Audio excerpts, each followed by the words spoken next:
লালমনিরহাটের আনন্দবাজারে green voice সংগঠনের উদ্যোগে প্রতিষ্ঠিত হয়েছে সবুজ পাঠশালা, যা সুবিধাবঞ্চিত শিশুদের জন্য শিক্ষার নতুন দিগন্ত উন্মোচন করেছে। এখানে স্কুলের পাশাপাশি বিনামূল্যে অতিরিক্ত পড়াশোনার সুযোগ পাচ্ছে প্রায় 50 জন শিশু। আমাদেরকে অনেক শেখায়, কিন্তু আমরা যে বাসায় যেগুলো শিখি তার চেয়ে ম্যাডাম আমাদের অনেক শেখায়। ইংরেজি, বাংলা, অঙ্ক, ছড়া, গান এগুলো শেখায়, বিনামূল্যেই পড়ায়। সবুজ পাঠশালার লক্ষ্য হলো শিক্ষা থেকে বঞ্চিত শিশুদের মূলধারার শিক্ষার সঙ্গে সম্পৃক্ত করা এবং তাদের ভবিষ্যৎকে আলোকিত করা। গ্রিন ভয়েজের একজন সদস্যের নেতৃত্বে এই উদ্যোগ পরিচালিত হচ্ছে।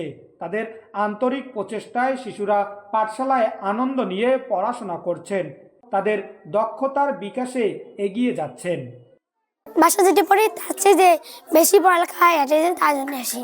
বাংলা, ইংরেজি, আরবি, গান, গজল যা যা আছে মানে শখে। সরকার যদি এই পাঠশালার প্রতি বাড়তি নজর দেয়, তাহলে এটি আরও বৃহৎ পরিসরে কার্যক্রম চালাতে সক্ষম হবে। এতে সুবিধাবঞ্চিত আরও অনেক শিশু শিক্ষার আওতায় আসতে পারবে এবং তাদের জীবন মান উন্নয়ন সম্ভব বলে মনে করছেন একমাত্র শিক্ষিকা।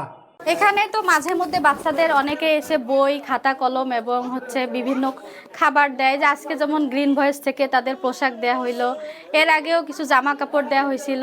প্রতিষ্ঠানটা যদি ভালোভাবে গ্রহ সবার থাকে এবং সবাই সহযোগিতা করে, এটাকে একটা স্কুলের রূপদান করার আমার খুব ইচ্ছা। এদিকে গ্রিন ভয়েজের সভাপতি বলছেন, এই প্রতিষ্ঠানটি গড়ে তোলা হয়েছে সুবিধাবঞ্চিত শিশুরা বাড়তি টাকা খরচ করে আলাদা জায়গায় প্রাইভেট পড়তে বাধ্য না হয়। শিশুদের মানসম্মত শিক্ষার ব্যবস্থা করার মাধ্যমে তাদের চিন্তার চাপ কমানো এবং তাদের শিক্ষার প্রতি আগ্রহ তৈরি করাই এই প্রতিষ্ঠানের মূল উদ্দেশ্য।